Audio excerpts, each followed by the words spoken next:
we allow the conversation just to sit in our head and swirl. And so being able to verbalize it through executive coaching and practicing tough conversations gives you the opportunity to go, okay, yeah, I can go do this. I'm rehearsed. I'm ready. I've got enough here to be able to go. And then I'll lean into improv as I'm moving through the conversation and go where it needs to go. But I'm always going to end with accountability and action, always.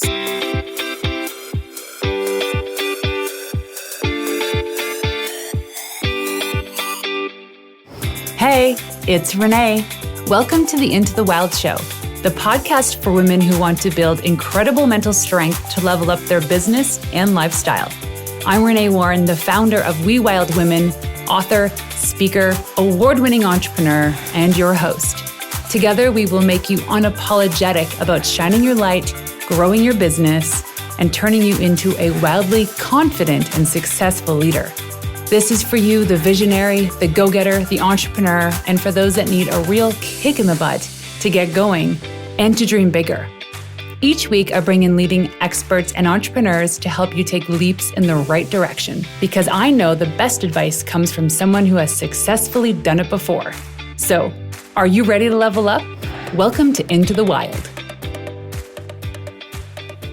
Hey, you wild woman. My next guest went from living on a farm to 16 years in leadership roles in 2 Fortune 300 companies. And then she founded her own company and never looked back. One of the questions she gets asked most often is how? Small, brave moves is her answer. Once experiencing what life would look like if she didn't make the necessary moves, Nicole found the fire inside that motivated her to do whatever it took to create the life she wanted. And she did just that. From finding her own path, she now teaches others to do the same and now serves as a consultant, coach, and speaker, and has partnered with brands across North America and Europe. She has a book coming out called 5 Tough Talks, and we're going to talk all about that in this conversation. I want to leave you with this, though. According to Daniel Pink, the author of When Drive and To Sell is Human, he says, Bianchi shatters the false belief that only some of us are brave. And truly, clients and audiences are always left inspired by her transformational talks. In this episode, Nicole and I talk about all of her frameworks that are found in her book, but most importantly, the 5 things you need to do to help you have those tough conversations, to help you lead a team through tough scenarios, and the 3 types of mindsets that you have to be a better leader. And all of this I asked throughout the course of the conversation, can it apply to life outside of business? And she said yes. And let me tell you, the stuff that she shares is equally as important at home or in the boardroom. Please welcome the incredibly talented, the lady that has the same hairstyle as me today, Nicole Bianchi. Welcome to the show, girl. Hey, everyone. So you said you're from Nebraska. If it's not a state that's touching Canada or California or Florida, I don't know where that is. So tell us, where is that?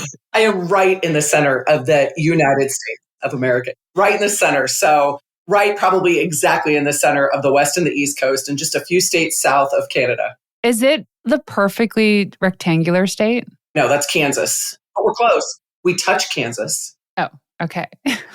Do you touch a lot of states? Yes, we do. Yes, we do. You're a very touchy state, aren't you? We are a very touchy state. We like to connect.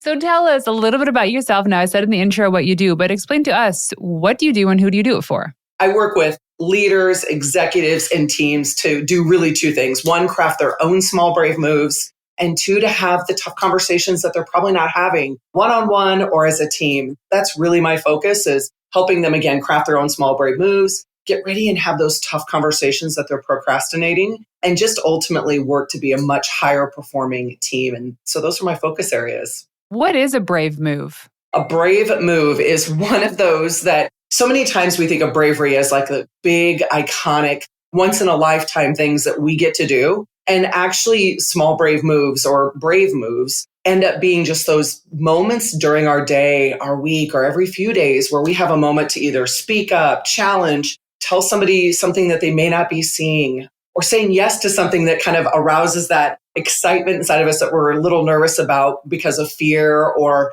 imposter syndrome. And it's saying yes and figuring out how to manage the fears and the triggers so that you can move forward. And one small, brave move leads to another small, brave move. And how did you come into working in this industry and the concepts that you've created? I'll tell you, working inside two Fortune 300 companies for 16 years, I saw it over and over and over. We would work with leaders one-on-one or in teams to be able to do the skills and the tools to become one of those kind of iconic leaders that we all want to work for. And oftentimes it was a lack of bravery that was holding them back to be able to do that. They'd learn the skills and the tools, but they would be like, okay, how do I take this back to a culture that may not be supportive of that, or an environment that I have this resistance happening right now, and what do I do? So I launched my business about 11 years ago on the outside, working with leaders to be able to do just that. But in any leadership workshop or executive coaching or working one-on-one with the CEO who's got some big plans, it's important to figure out, how do I script the moves? How do they script the moves to be able to do some of that work? That's amazing. And so you said Fortune 300s, but does the framework and philosophy apply to even like one person shops? Yes. Great question. They apply everywhere. And I would say not just in our work lives, right? Whether we're leading a nonprofit or running our own small business, or we're an entrepreneur on our own, these all apply in all of those situations. And then I would say personal lives, doing things in your community, very transferable for all scenarios. I love practicing these first at home on my college age kids or my husband before I sometimes even prototype it with leaders, or I'll prototype it with leaders first. Then I'll be like, okay, yeah, I've got this. And I'll head home and start trying it out on them. Do they know that you're practicing on them? Absolutely. They do now. They didn't early on. So now sometimes if I catch them where they're not really paying attention, they don't pick up on it right away. But I'll often get the rolling of the eyes like, okay, Mom, are you trying to coach me on this? Or my husband will be like, listen, not right now. And I'll be like, dang it. Family's the best guinea pig. They are, and especially kids. My children are just, and a lot of children are, they're just active learners. And so it's such a good group to practice some of these things out and check for whether or not it's going to work or not. I love it. Okay, so one of the questions I wanted to ask you is all around kind of what you do. And as in like the question of what do you do? So what do you do is the biggest obstacle people face in having tough conversations. So it's all about tough conversations. Because I think about leadership too. Like when I had my agency, we had 12 employees and most were distributors. We're actually half and half. We had half in office and half not. To lead people remotely versus in office was very difficult, but you had to make it work and you had to have those tough conversations, whether it was on a Zoom call, over the phone, or in person. Let me tell you, the toughest things I've ever had to go through in my life as a professional was having to fire people, lay people off, or have a conversation with people that were exiting the business for their own reason. I can't even sleep at night sometimes thinking about those things. It's a big obstacle. How do people build this backbone to have those conversations? One, I think it comes down to a statistic that you should know is 80% of people right now have a tough conversation that they're avoiding having. 80%. So when I think about the 5 tough conversations, one of them, just as you referenced, is the moving on conversation, which is the highest level of difficulty. But I'm making the argument that any tough conversation can fall into one of these 5. And the first one is how do we work together? What do I need from you? What do you need from me? How do we make sure that we're in alignment so that we can accomplish all the great things that we want to do? And so often as leaders, we forget about these because we just dive into the what, which is what's the work that we need to do? What's our goals? What are our objectives? We don't take time to really focus on the how. How are we going to accomplish this? And how are we going to come together? And if I'm seeing something that you're not seeing, how can I share that? If I have to give you feedback from time to time, what's the best way to do that? It takes all the guesswork and expectations that we have in our head but haven't articulated out of it, and it gets us on our way. And then the second conversation is the ask. And that's asking for what you need, asking for help, asking for permission, or asking for acknowledgement of a situation.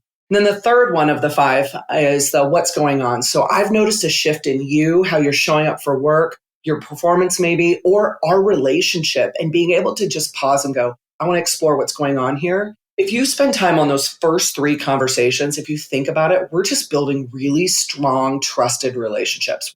We are in our groove, we are aligned, and we're making sure that things don't fester and go on too long that create the misunderstandings. And then the fourth one, and if we get really good at the first 3, we should have a lot less of the fourth and the fifth, which is the being better. So that's the you're not at your best right now. or the moving on conversation, just to acknowledge, hey, this isn't working. So what are the four again? So the first one is the how we work. The second one is the ask. The third one is what's going on. The fourth one is being better. And the fifth one is the moving on conversation. And what I see in leaders is they get stuck because it's one, they're not spending enough time on the first, second, and third conversation. And then they have to get to the being better or the moving on. And they're like, oh no, oh my gosh, it becomes like too big and too, because they haven't done any of the other legwork. Well, if you're doing the first three, the fourth and fifth actually become a lot easier when it does come time, if you have to have that kind of a conversation and being able to do it. Then would you say if you are already tuned into the first three, how we work, the ask, what's going on, being better even, would the last two be avoided? The only thing I would say is you can only control how you show up, right? So you can make all the right moves, but not everybody is going to respond and be 100% coachable through all of those things. So you can't control the what's going on, right? And you have that question and you're exploring that with them. You can't control what they're going to do with it, but you can have the series of conversations that leads to a much higher results. And hopefully you don't have to get to the being better and moving on. But if you do, then it's listen, we've already established, right, the pattern and we've had all these conversations. So if it comes to that, it's not nearly as difficult because we've done all the work. And I think a lot of people where they fail is that this just takes extra time. Yes. And they're worried about investing that time because they want the problem, the issue to be solved immediately. I know this is outside of work, but it got me thinking of this time when I traveled to Croatia on a red eye with my 9 and 10-year-old son last month. My husband was meeting us there. But to go across a 9-hour time zone difference with my kids, there's an adjustment on that end. And you don't know what to expect. I had the luxury of using this app called FlyKit, which is really great. It's an app on your phone. They provide you with supplements and blue light blocking glasses. You open the app, you input all of your flight information, how long you're staying for, and it tells you when to eat, what supplements to take, when to sleep, when to put on your glasses, which is great for me. I believe it helped me. But I didn't have that for the kids. So the kids were kind of free range in it. And I was solo parenting for a couple days because we were going to board a boat with friends for a week. I was like, I'd love for my kids to be as adjusted as possible before we go on this boat. Well, there was one night, it was the first full night we were there. I was falling asleep on the couch at like 10 p.m. I was like, I'm ready for bed. My kids are awake. And I was like, I'm trying to stay awake with them. And I was like holding a glass of wine. I was falling asleep and spilling it. I was like, this is stupid. What am I doing? I go, boys, let's go to bed. My oldest is like, yep, okay. My youngest is like, I'm just not ready. So I go, all right, well, we're going to try this. And if it doesn't work, we'll figure it out. So we try it. And like Noah, my youngest, is in and out of my bedroom. He's like, I can't sleep. I'm too awake. My mom, this jet lag is killing me. So finally, Max walks in too. He's like, I'm only awake because he's awake and it's annoying. I said, yeah. I sat them down. I go, guys, I know this is tough on you. We're all tired. We want to sleep. And it's got to be so frustrating that we can't. I know how that feels. I'd love for each of you to come up with an idea of what we can do as a team so that we go to bed. And they popped some ideas. And I said, I have the best one, I think. I think this is the best idea. It's 1:48 in the morning. I go, why don't we throw on our shoes and go for a walk? And they're like, what? Friday night in Split, Croatia, it is pumping. People are out partying. So the boys put on their shoes with their pajamas and they start walking. They're like, people are awake? Why are they awake at 2:00 in the morning and they're spilling out of the pubs like half drunks? They got to see this whole other side of the world. We maybe went for like a 15-minute walk. And then by the time we got back, they were ready for bed and they fell asleep. So I could have spent 15 minutes negotiating with them inside and trying, or doing something that I know is probably the best option. We all had so much fun. It was such a great time. And so we learned a lesson in that moment where we know if we can't sleep, we get up and we walk around, and it's helped ever since then. But as a leader in that moment, I knew I needed to do something a little bit different that goes against the grain of conventional parenting. And we did it. And you know what? It was a beautiful thing. So for me, it was like checking off the first three things. And then I think we learned how to be better in these situations. And I sure as heck hope they don't quit me as children. They're not leaving. They're not leaving. Oh, I love how you're focused on their energy, right? And their mindset. And I mean, you could have spent that 15 minutes telling them why they need to go to bed, but instead you did something about it, right? And engage them, which drives that ownership and engagement. We know as leaders of teams, right? Even if it's a team of our family, it drives that stronger ownership and engagement. And they got to be a part of the solution. And off to bed you were 15 minutes later, right? Oh, yeah. It was great. We just learned that lesson and we've applied it ever since. So tell us, when it comes to leadership, what are the 3 mindsets you speak most about, especially when you're on stage, to make small, brave moves? One of the mindsets I speak about is hope driven. That's having a positive expectation for a better future and then the desired motivation to reach that outcome. And I find when you have that hope driven mindset, you know that that's going to happen. You approach things much differently. Now that you have to get into some routines to be able to encourage that, because not every day is going to be a day where it's like, I can have a hope driven mindset. You're dealing with a lot of energy drainers, a lot of energy fillers, and hopefully the drainers don't outweigh the fillers so that you can. But I find there's some certain practices you can do to have that mindset and to approach things in a much more positive way. The second one is embracing uncertainty. The reality is change is going to accompany us throughout our lives. We're either coming out of a problem, solving a problem, or heading into another problem. And there are things we can control. One of them is how we show up. And so being able to embrace uncertainty is one mindset that I talk about as well. And then the third one is being really intentional.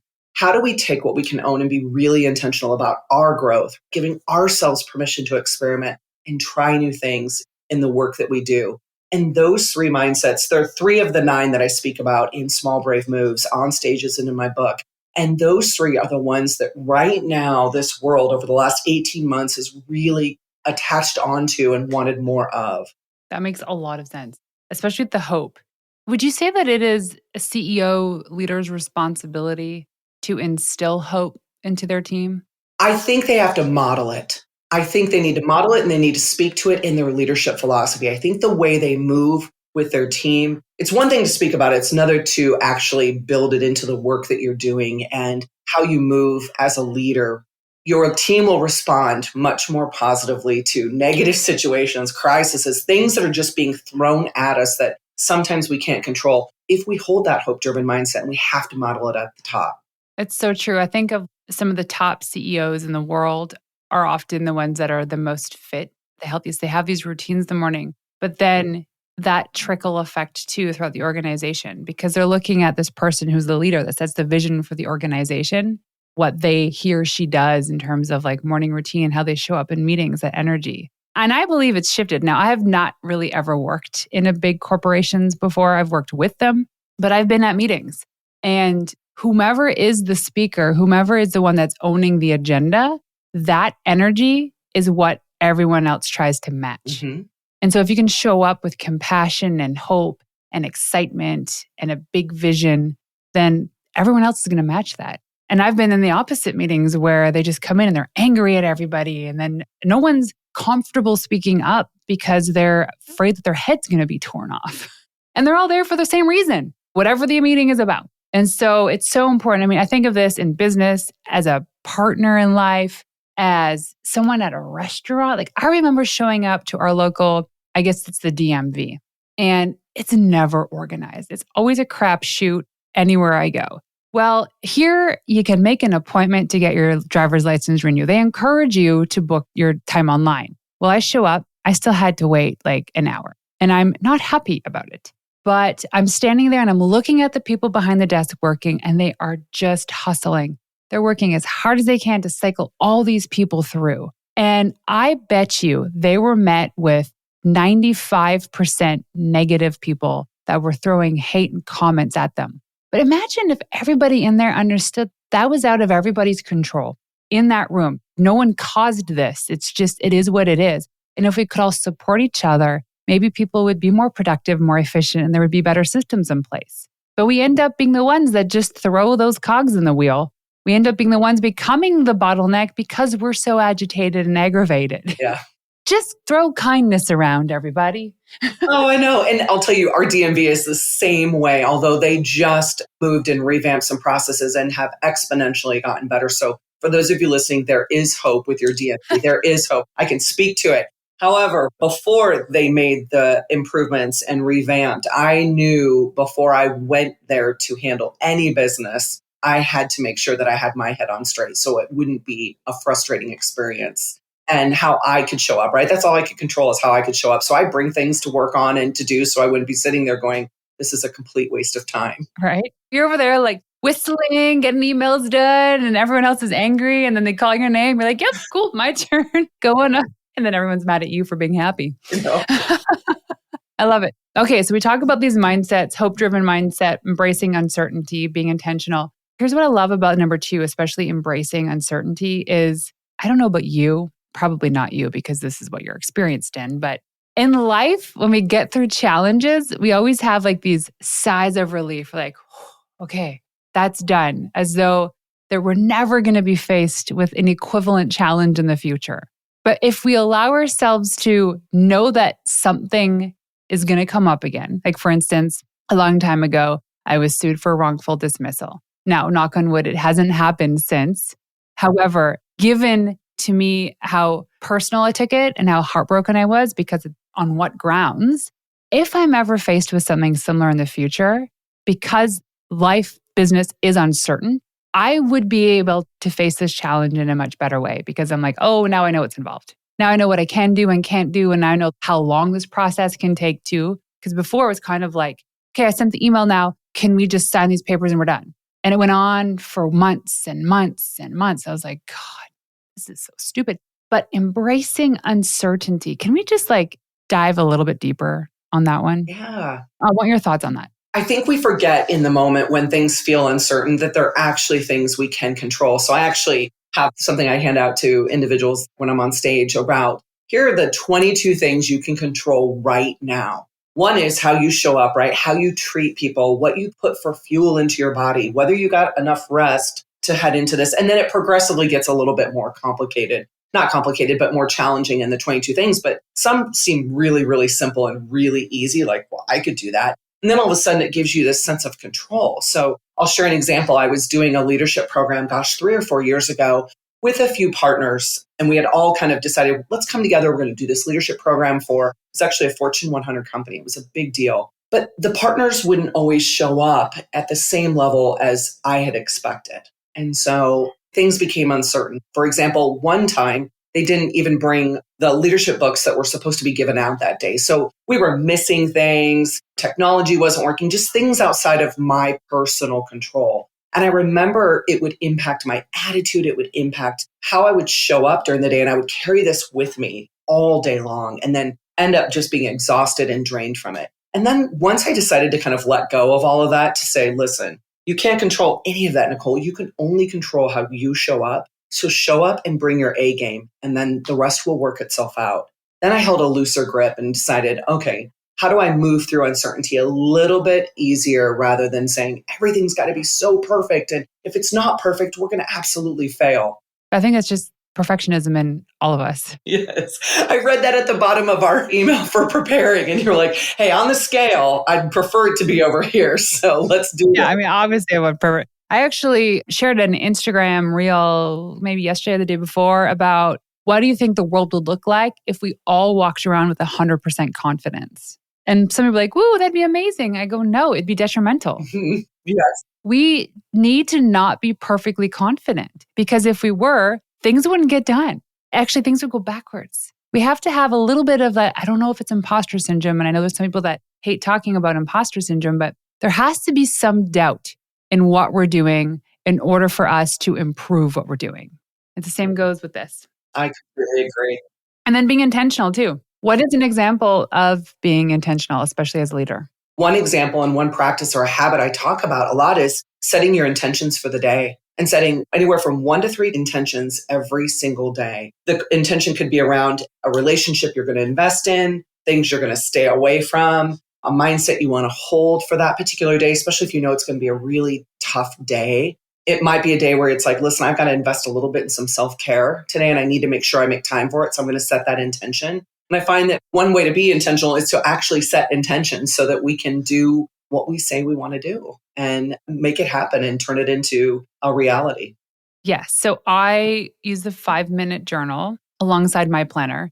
And in the morning, I write it and it's like, today I am consistent and confident. That was like 2 words that I was just throwing out there. every single day, every single day, every single day. And like, it got to the point where I wasn't even thinking about it. And I was like, I am consistent and confident. I'm consistent and confident every day for days. And finally, there were days I could tell my confidence was going up because I was believing this. And then I became more consistent. Consistent for me was like, I got to watch the things I need to be consistent at. One would be podcasting. This is going to be episode 180 something. And then I'll be celebrating my 200th episode, hopefully with a very special guest. And I'm on the hunt for this very special guest because it's all about consistency. You can't just go and podcast for 2 or 3 episodes and then walk away from it and come back 2 months later. Same with working out, eating well, being with your kids, drinking water. It's those little things of consistency. It wasn't like being consistent in everything I did. It was like a handful of things I really need to pay attention to. But that intentionality throughout the day, it really shows up. And sometimes I'll have to go back because I forgot what I wrote down because now I change it every day. Of course. Today was I am smart, sexy, and kind. I love that. Well, and the I am statements are so powerful. And what you're talking about is you're seeing a shift in the frequency of you saying that increases the confidence in you being that. And I talk about that in the 5 tough talks about tough conversations and how if we can increase our frequency of having all of those conversations, we can absolutely increase our confidence. I'm getting like downloads of going back to the statistic you said about 80% of people avoid tough conversations. Can't stop thinking about that. It's so profound. Why do they avoid them? Well, it's for a variety of reasons. So it's at any point in time, 80% of people have a tough conversation that they're not having. 1, it could be fear. 2, they think if they allow enough time to pass that it'll kind of resolve itself. So think about conflict stances could be one of the reasons. And then the third one, which is part of the reason why I wrote the book, is they don't know what to say or how to say it. And so if you make it even easier, so I actually threw conversation starters for each one of those 11 conversation starters for each one of those 5 tough talks. What I found in the work that I did with leaders, if they could figure out how to kind of start it, script some of the middle, and then end it with accountability and action, they were so much more confident in going in. We allow the conversation just to sit in our head and swirl. And so being able to verbalize it through executive coaching and practicing tough conversations gives you the opportunity to go, okay, yeah, I can go do this. I'm rehearsed. I'm ready. I've got enough here to be able to go. And then I'll lean into improv as I'm moving through the conversation and go where it needs to go. But I'm always going to end with accountability and action, always. That just got me thinking. I feel every leader needs to take improv classes. I do too. I'm not even talking like comedy, although comedy would be amazing. So you alluded to a book. Tell us about your book. What is it about? What's it called? Yeah. So the 5 tough talks, it's how to lead brave conversations for exceptional results. I'm really excited about getting it out in the world because it'll be the go-to playbook / guide for having those tough conversations and lessening the fear and increasing that frequency so you can get to the confidence and the results that you're looking for. Okay, you wild thing, you can throw out that scruffy media pitch now. No more poring over bland pitches, wasting countless hours trying to piece your story together, wondering where to send it and who will even care. You know that landing media coverage is the #1 way to claim your seat at the table, and you're savvy enough to know it's time to bring in an expert. That's why we've created a system to take the guessing game of PR off your plate. One day, one investment, all the value.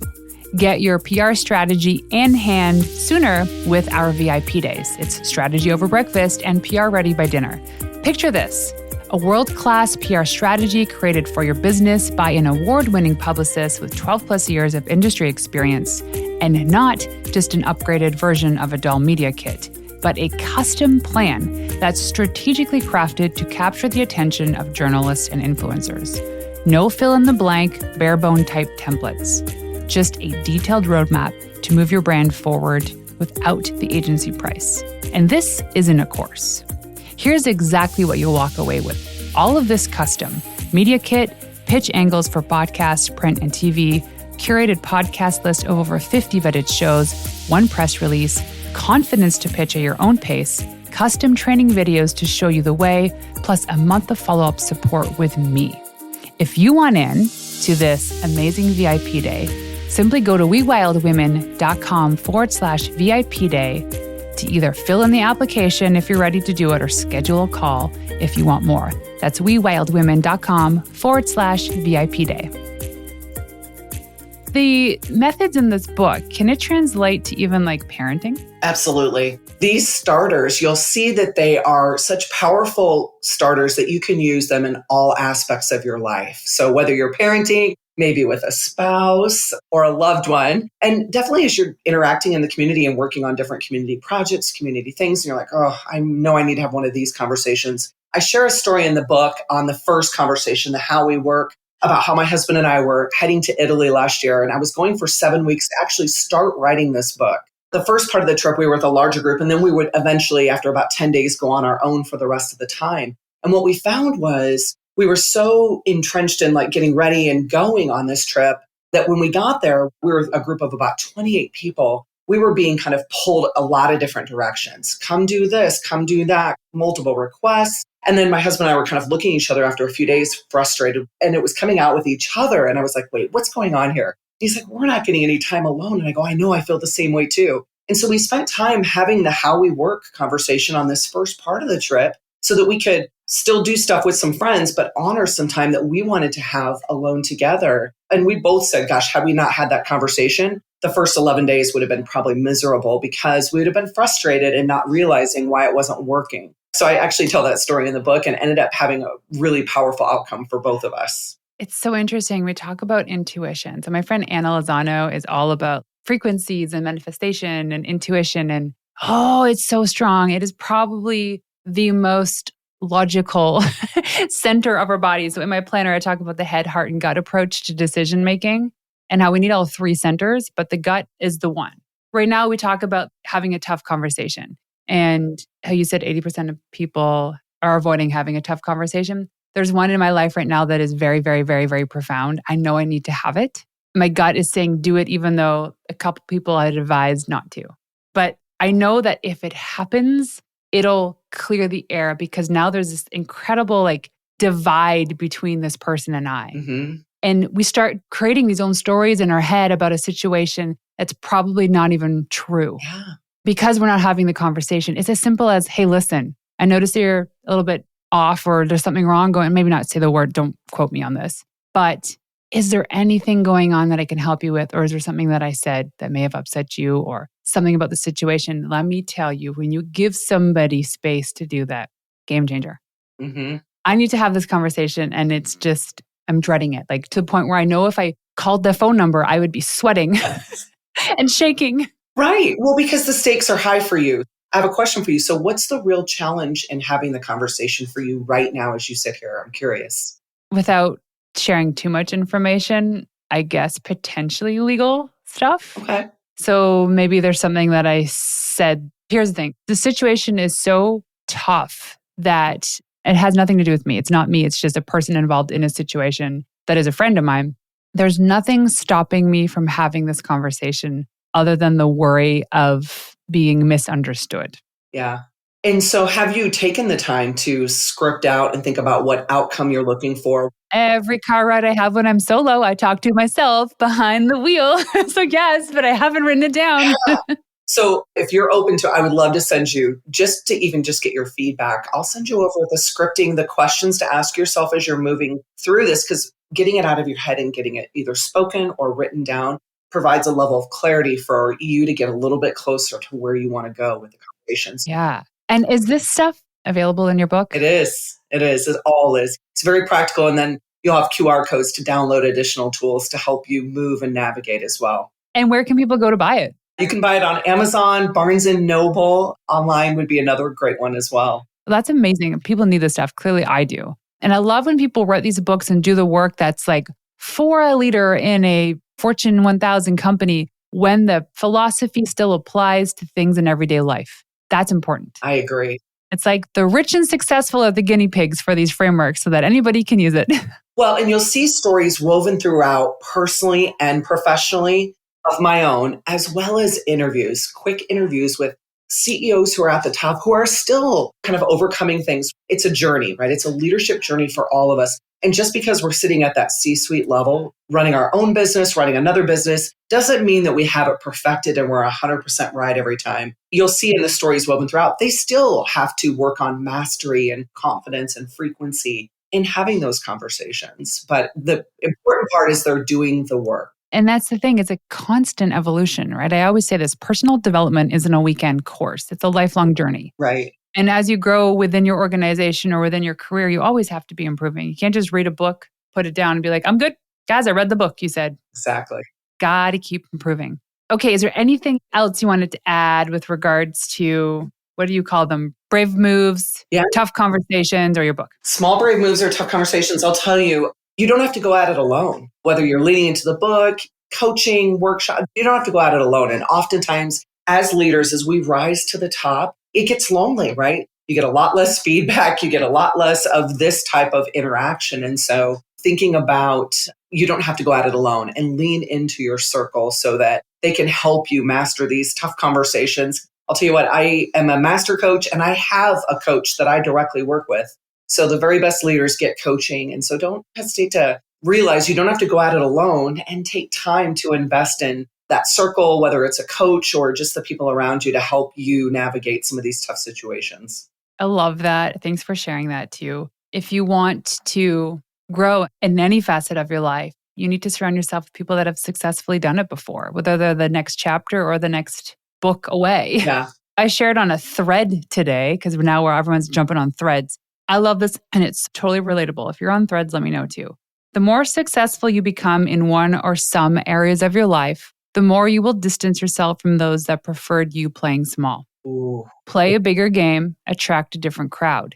What also can be said of that is that if you want to play a bigger game, you have to go to a different crowd. Yes. Ooh, that last part really hit home for me. That is powerful. Mm-hmm. I like that, going to a different crowd and thinking about who you're surrounding yourself with. The visual I get in my head also is, who is at that next rung that I'm reaching for that will help me? And then who's reaching up that I can help pull up in those situations as well. 100%. That's it. You have to give before you can receive. Yes. Yes. One last question for you before we go.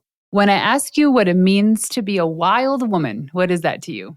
To be a wild woman, I'm going to lean into like being authentically myself is that wild woman for me. When I think about wild woman, I'm like authentically like willing to just try things, experiment. And for me, I talk a lot about living my best life. What does living my best life look like?